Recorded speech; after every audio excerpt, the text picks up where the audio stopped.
الرحمن الرحیم۔ آگ کا عذاب اللہ تبارک و تعالیٰ کے عذابات میں سے ایک سخت عذاب ہے۔ پہلے بھی اللہ تبارک و تعالیٰ اس آگ کے عذاب کو لا چکے ہیں قوموں پر۔ تاریخ کی کتابوں میں بھی ایسے بہت سارے واقعات موجود ہیں جس میں اللہ تبارک و تعالیٰ آگ کے عذاب کو براہ راست لا چکے۔ قوم شعیب پر اللہ تبارک و تعالیٰ نے آگ کے عذاب کو بھیجا۔ 3 دن تک اللہ تبارک و تعالیٰ نے ایسی گرمی بھیجی کہ وہ زمین سے بھی تپش نکل رہی ہے، آسمان سے بھی تپش ہے۔ وہ لوگ اپنے تہخانوں کے اندر گھس گئے، وہاں پر بھی گرمی ہے، گرمی سے ان کا برا حال ہو گیا۔ نبی کی بات کو نہیں مانا اور کیا ہے، تکبر پر اتر آئے۔ جب نبی بات سمجھا رہے تو کہہ رہے فاسقط علینا کسفا من السماء ان کنت من الصادقین، اپنے رب کے عذاب کو لے آ، آسمانی قہر کو لے آ تاکہ ہم اپنی آنکھوں سے دیکھ لیں، اگر تو سچا ہے تو لے عذاب کو۔ 3 دن تک اللہ تبارک و تعالیٰ نے گرمی بھیجی اور 3 دن کے بعد ایک ان کو بادل دور سے دکھائی دیا آتا ہوا۔ اب سارے لوگ اس بادل کی طرف بھاگے کہ یہ ہم پر بارش برسائے گا۔ یہ قرآن کریم میں اللہ تبارک و تعالیٰ نے اس واقعے کو ذکر کیا۔ جب وہ بادل کی طرف بھاگے، سارے ایک جنگل میں جمع ہو گئے، بادل آیا اور بادل آگ بن کر ان پر برسا۔ قرآن کریم کے اندر اللہ تبارک و تعالیٰ جب ان مجرمین کی سزا کو ذکر کرتے تو آگ کے عذاب کو اللہ تبارک و تعالیٰ ذکر کرتے۔ خالدین فیہا، ہمیشہ ہمیشہ رہیں گے۔ ان الذین کفروا من اہل الکتاب والمشرکین فی نار جہنم، جہنم کو کس چیز سے تعبیر کیا؟ اللہ فرماتے جہنم میں آگ ہوگی۔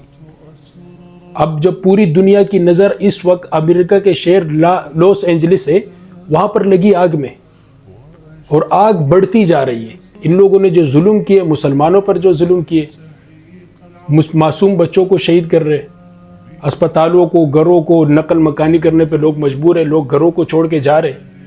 اب وہی اللہ تبارک و تعالیٰ نے عذابات کو ذکر کیا۔ اس کو جو بھی شکل دے دو، جو بھی کہتے ہیں کہ بھائی ہوا کی جو ہے نا تیزی کی وجہ سے جنگل میں آگ لگتی ہے اور ہر سال یہاں پر جو ہے نا آگ لگتی ہے، ہر سال آگ لگتی ہے۔ اس سال کتنی آگ لگی؟ پورا ملک جو طاقت، جو اپنے آپ کو طاقتور کہتے ہیں تو دنیا کی آگ ہے، جو اپنے آپ کو طاقتور ترین کہتے ہیں کہ دنیا کی ساری جدید ٹیکنالوجی ہمارے پاس ہے، ساری چیزیں ہمارے پاس موجود ہے، اور آگ کے جو ہے نا اس کو بجھانے پہ جو ہے نا وہ لوگ ان کے بس کی بات نہیں، 10% پر بھی قابو نہیں پا سکتے، اور آگ مسلسل بڑھتی جا رہی ہے۔ وہاں پر مسلمان بھی ہوں گے، اللہ پاک ان کی حفاظت فرمائے، اور اللہ پاک جو ہے نا جو بے گناہ ہے اللہ ان کی حفاظت فرمائے۔ ایسے لوگ وہاں پر ایسے لوگ موجود تھے جو وہاں پر سے دھمکیاں دیتے تھے کہ ان غزہ کو، ان مسلمانوں کو ختم کر دو۔ لائیو آ کر ٹی وی پر بیٹھ کر وہ لوگ رونے لگے جب ان کے اپنے اوپر آیا، ان کے گھر جل گئے، ختم ہو گئے۔ اللہ تبارک و تعالیٰ نے دنیا میں بھی اللہ پاک نے ان کو کر کے دکھایا، اور یہ اللہ تبارک و تعالیٰ اسی طریقے سے بیچتے رہیں گے۔ پچھلے قوموں پر بھی عذابات آئے جب وہ سرکشی میں اور حد سے آگے بڑھ گئے، ابھی بھی اللہ تبارک و تعالیٰ اسی طریقے سے عذابات بھیجیں گے۔ اور یہ صرف اللہ تبارک و تعالیٰ ہمیں دکھا رہے کہ کس طریقے سے وہ لوگ بے بس ہیں کہ دنیا کے جو اپنے آپ کو سپر پاور کہتے تھے، ہمارے جو اکابرین ہیں ان کی جب زبان سے کوئی بات نکلتی ہے اللہ پاک حق سچ کر کے دکھاتے۔ پچھلے دنوں میں مفتی تقی عثمانی صاحب دامت برکاتہم نے ایک بات کی کہ امریکہ سپر پاور نہیں ہے، سپر پاور صرف اللہ پاک ہے، سپریم پاور ہے اللہ پاک۔